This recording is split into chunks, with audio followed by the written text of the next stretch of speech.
Crime and violence in Jamaica will never stop because from day one, the J.L.P. has been using this as their advantage to stay into power. You understand me? And oppress and keep down the Jamaican people. The PNP has been fighting for the Jamaican people since day one. It's because we don't look into our history. Guys, let me know what you think about this one, right?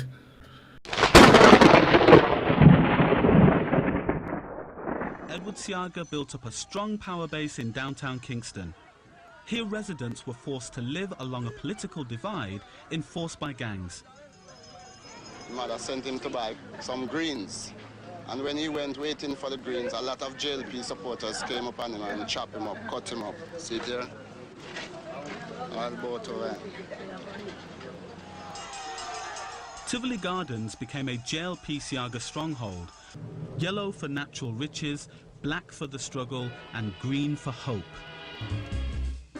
In 1938, with the world on the brink of war, the west of the island became a battlefield.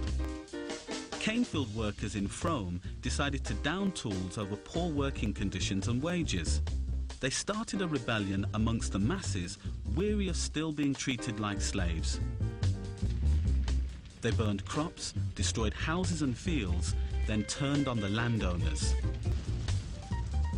Those disorders was a turning point in Jamaica's modern history.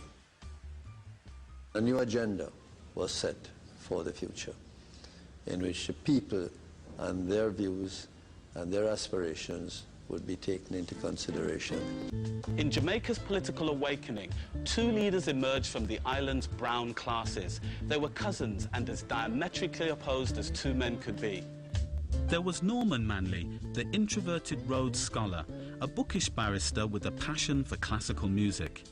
Opposing him was the extrovert Bustamante, a one-time moneylender with a flamboyance, charm and wit that made him a natural man of the people. These two men would come to dominate the country's political future. But what they both wanted more than anything was to lead an independent Jamaica.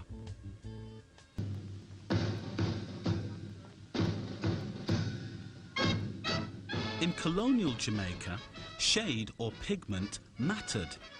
Both men came from the mixed race upper classes.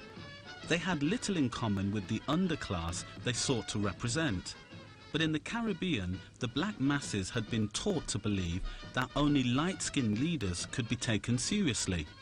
You've had a situation in Jamaica for generations where there was a color class hierarchy, no question at all.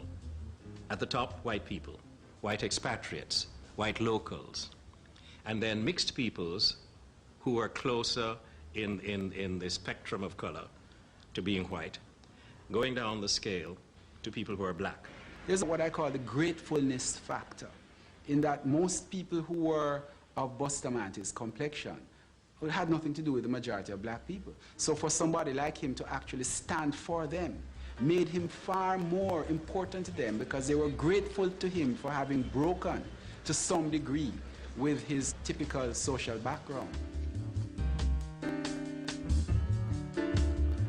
Frome was the beginning of one of many worker rebellions sweeping the whole of the Caribbean region. As a lawyer, Norman Manley realized he had a vital role to play. I well remember the day they started. Within 2 hours, every single group of workers in the principal city, Kingston, were out on strike. And I wondered what was going to happen. And that night I made up my mind. And I put an advertisement in the leading newspaper of Jamaica that I would represent all the striking groups in the country. The police commanded the marchers to cease, to stop. And they leveled their guns at the marchers. And Bustamante bared his shirt and bared his chest and said to them, "Shoot me and leave the people alone."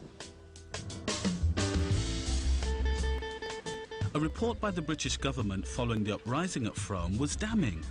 It blamed a colour caste system for black unemployment and urban squalor. Norman vowed to sweep this inequality aside when he set up the People's National Party in 1938. For Norman Manley, who'd been the orchestrator of independence, the moment was tinged with sadness. Only weeks before, Buster had been elected the first Prime Minister of free Jamaica. There was a great personal sadness in the family. My grandfather had been beaten.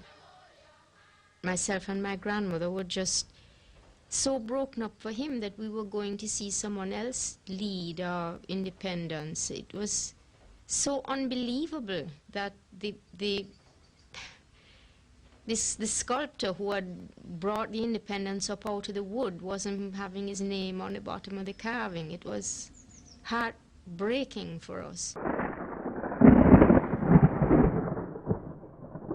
Let me tell you how destabilization works.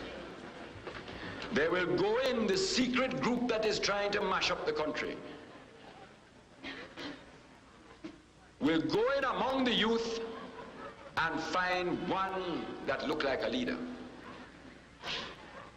And they call him one side and they say, hey brother, we drop you $1,000 on the side if you get the boys tomorrow night to go down across the road and carry out a raid. But him don't know that it is a destabilization agent that has paid somebody to come among him and sell the idea of starting a bitch of a street fight. So family, I want you to let me know what you think about this. You understand what I say? Because Norman Manley, as far as I see, he was fighting for a better part of Jamaica. You understand me? Where we could be living in a different place right now. You understand? But I can see that the American government is the one that set back the country so far.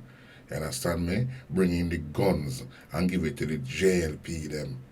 You understand me? If we fight war against each other, bring down the country further than how it actually was at the time. Because the Jamaican people, them was living good.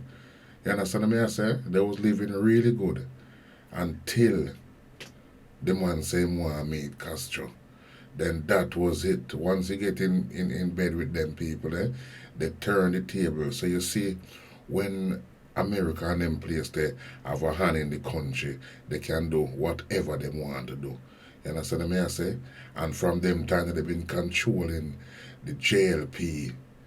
From them time there. Imagine that. You see me I say? So family, like, share and subscribe and let me know what you think. If you need more of these videos, contact Dr. Cookie and we out.